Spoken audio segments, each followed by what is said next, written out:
La ibada ya misa, tumuinulie Mwenyezi Mungu mioyo yetu katika kipindi hiki cha Kwaresma kwa mwaka huu 2026 ambapo tunaelekea ukingoni kutamatisha.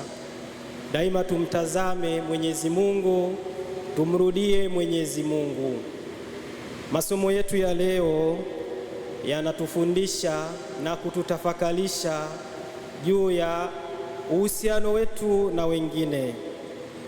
Ndugu zangu wapendwa, kuna maumivu makali sana ya kihisia pale mtu anapokataliwa ndani ya jamii, pengine hata ndani ya familia. Wenzako, wafanyakazi, majirani wanakukataa tu pasipo sababu zozote za msingi. Pengine labda unaweza ukawa kuna kitu umewazidi mtazamo wa maisha, lakini wanakukataa.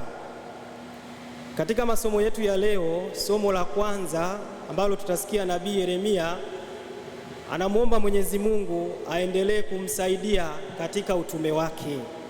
Nabii Yeremia ambaye alikuwa anafundisha moja kwa moja, apindishi maelezo, haiendi katika mikato, yeye alikuwa anafundisha ukweli, na hivi wanamtafuta wamuangamize kwa sababu ya kusema ukweli, amekataliwa. Vivyo hivyo katika somo la Injili tutasikia Bwana wetu Yesu Kristo, Wayahudi wanamtafuta ili wamuue, ili wamuangamize. Ni kwa sababu gani? Anafundisha ukweli, anasema ukweli.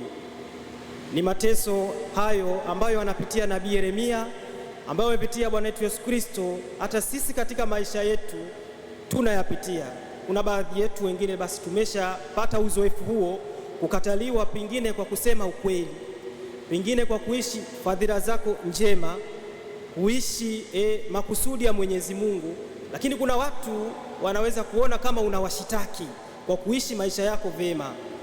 Leo tunaalikwa kuunganisha mateso hayo pamoja na mateso ya Bwana wetu Yesu Kristo, ndipo tutakapochota hizo faraja na neema na kitulizo katika maisha yetu. Pamoja na nia hiyo, tuungane na wapendwa wenzetu wanaomtolea Mwenyezi Mungu nia zao.